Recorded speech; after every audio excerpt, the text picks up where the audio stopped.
I think they're quite similar actually. I think in terms of one playing out from the back, two playing through the thirds, and out of possession, being aggressive, front foot defending, being compact and winning the ball back. I think everything that they teach us, both club and country, are very similar. So I think the transition in management has been quite easy. I think it's a lot more comfortable now going away and kind of doing what you do at club but doing it for country. So I think it really works well together. I'd like to think so. I think there's a lot more pressure on us as a country going into the World Cup, and I think there's a lot more expectation. But again, as a country, that's what you want. We want to be up there with the best. We want to be challenged. We want to be the favourites to go on and potentially win it. And I think that's definitely our mentality going into this tournament.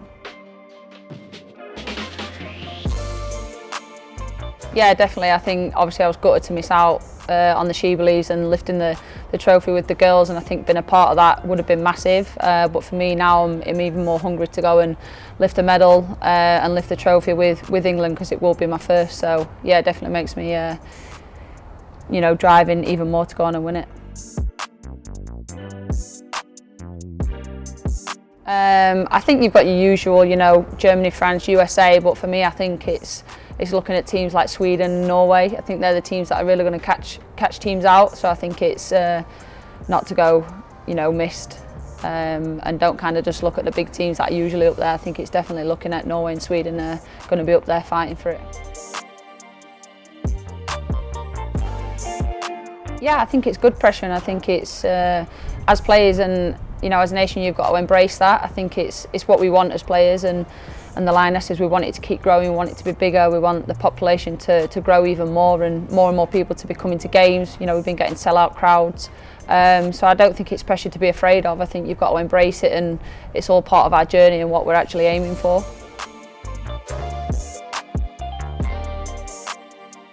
Yeah, it's massive. It's always good playing at your home stadiums and getting your home fans there. That's what we want, is a great atmosphere, great environment. So yeah, we're looking forward to more of that in the tournament. I can't really remember there being that much opportunity for me. I think I was very fortunate to come across a friend that was going to training, and I joined in for £1, and that's literally how I got into football. And I think I was very fortunate for that. Otherwise, I don't think I would have known about my local team. I didn't even know it existed. And then obviously I got picked up with the academy. So I think if it weren't for that moment, I wouldn't have known about all these opportunities. But I definitely think that's improved over the years since obviously I was a kid. And I think that's where we need to keep growing in the sport, and in women's football especially.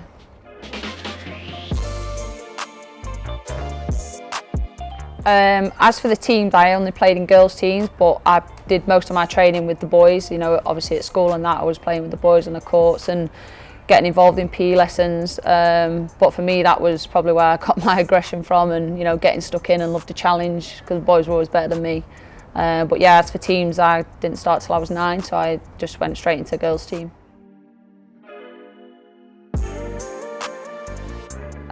Katie Chapman was my role model. She was a player I wanted to be like, both on and off the pitch. John Terry was also someone that I looked up to, saw myself quite similar to both those players. And obviously I came across Chaps when she played at Arsenal and I played for Doncaster. So yeah, I definitely loved playing against her, and I just wanted to be like her. She was driven, she's a winner, and she's a great leader both on and off the pitch.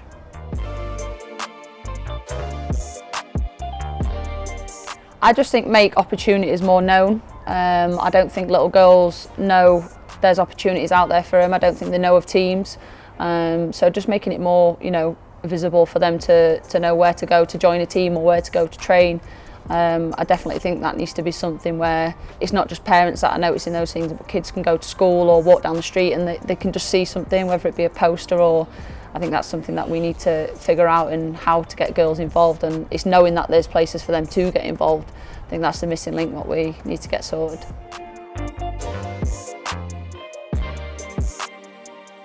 I'd never say never, and I think for me I'd never look too far ahead. I always live in the moment, and what will be, but I'm not going to rule it out, and I think if it's an opportunity come the end of my career, then I'll definitely take it. I think you have to grab everything with two hands and you know, take what's in front of you. So yeah, definitely I would be looking to go into that after.